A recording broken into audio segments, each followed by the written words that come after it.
And they would say, you make the deity very terrible, but you always make the eyes full of compassion. Because time is like that. Did you notice that time hurts? When our beloved, our family member that we love, our lover, our husband, wife, is far in space, it hurts a bit.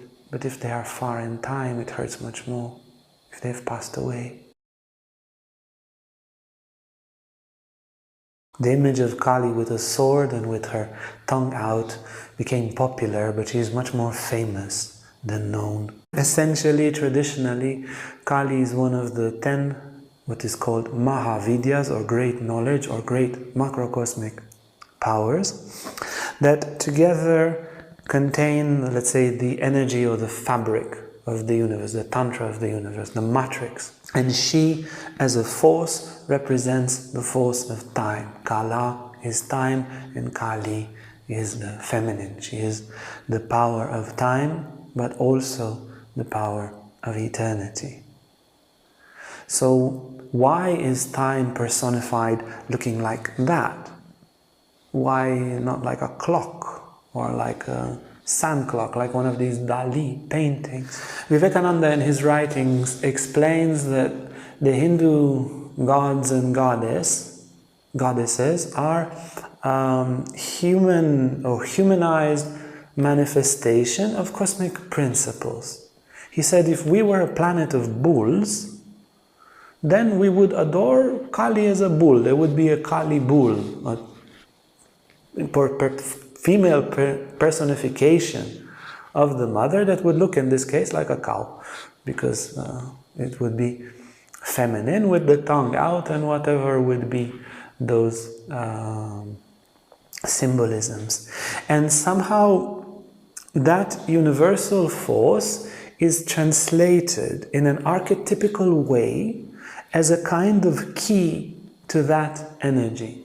If time was human, it would look like that. And the ancient yogis of yore, the rishis and great tantrics, they would meditate very deeply and have such revelations, and the image would appear to them. They would receive the vision as such.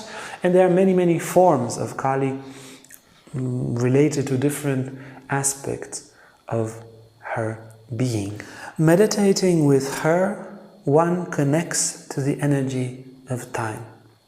And personally, I received the mantra and the sadhana of Kali in our yoga course in 2002,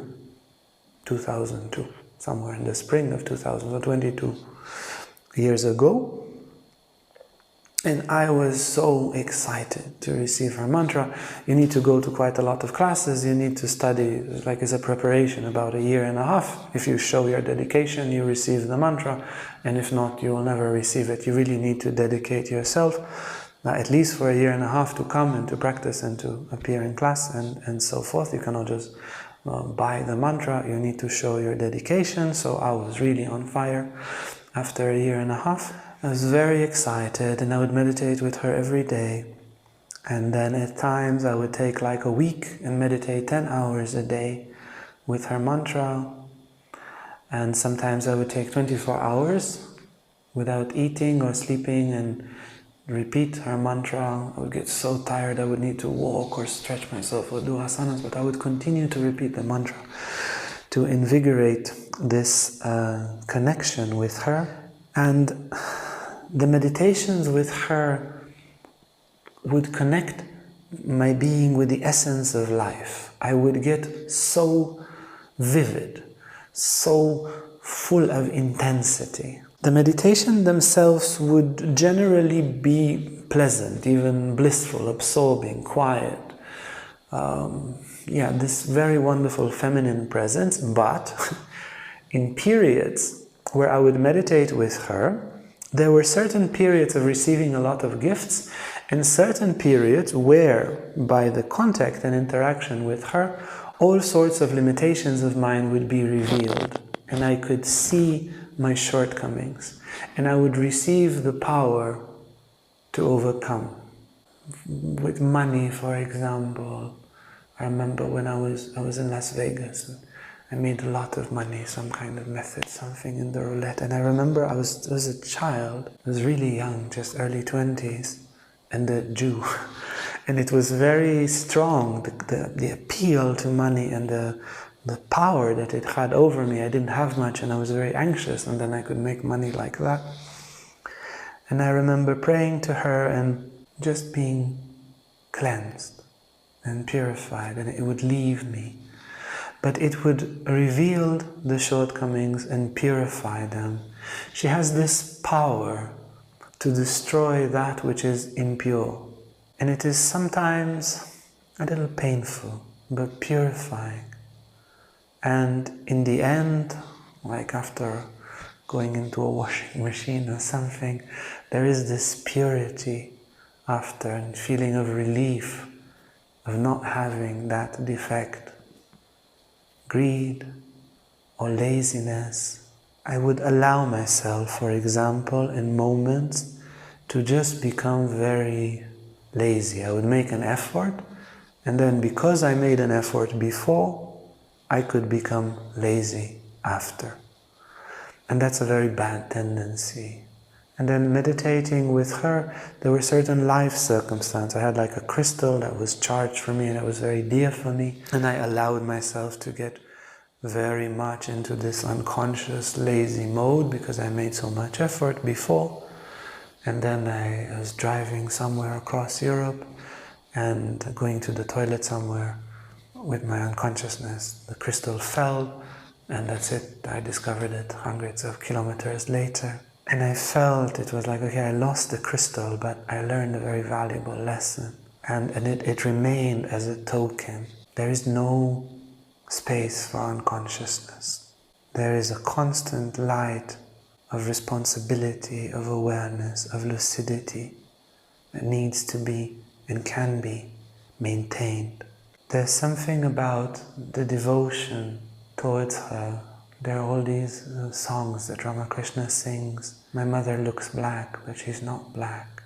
She's transparent, like the sea. It looks blue, but it's not blue, it's transparent. And that she looks like this terrible aspect, but she's always smiling. And they would say, you make the deity very terrible, but you always make the eyes full of compassion. Because time is like that. Did you notice that time hurts? When our beloved, our family member that we love, our lover, our husband, wife, is far in space, it hurts a bit. But if they are far in time, it hurts much more. If they've passed away, right, it's much greater. Or even to recall how childhood passed away, or how our youth has passed away, is much more painful than, okay, we were in one space and we go to another space. The goddess of space looks very calm, beautiful, because space is accepting of everything. Space allows everything to be. Time destroys everything that is impure. That's the whole theory of evolution. Time destroys and space allows. So the goddess of time is terrible. But time destroys for a purpose, and that purpose is perfection. And if you come close to Kali, time accelerates, and youth appears from the acceleration of time. And then if you accelerate very, very much, what happens when you reach light speed? No more time. She takes you from ordinary, mellow time, which hurts, to very, very fast time that hurts a bit in the beginning and becomes utterly ecstatic. And then that turns into no time. She is also the goddess of eternity. And she creates this tremendous stillness. The stillness of Kali is like no other stillness. The whole universe vibrates like in a movie, and there is consciousness totally still, facilitating the vibration of the whole universe. This is the gift of eternity, of Kali. Kali enlightens by the contact with eternity. The goddess of space, Bhuvaneshwari, gives a different form of enlightenment. Kali is sweet in degrees that cannot be imagine and tender.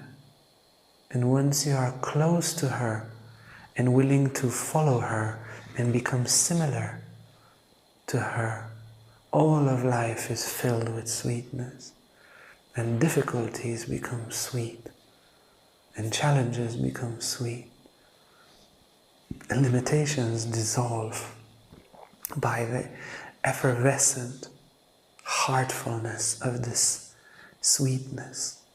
So I'm very grateful to my teachers that guided me and gave me the mantra and inspired me to practice. And anyone that has a genuine teacher can receive such mantras, but also anyone can call unto Kali with a sincere heart, even without a particular initiation. And she's very kind, very dear, and very close, and she answers. And if you're strong enough, you can take the answer. Many people think we are in the age of Kali. No, two different things. One is Kali, so the goddess, cosmic power, Kali, which is with a big A, long A. In Sanskrit there's a short A and a long A, Anuttara and so forth. And the age that we are in is Kali Yuga. It's a short A. And that Kali comes from a dice game. There is an Indian dice game that has 4 throws.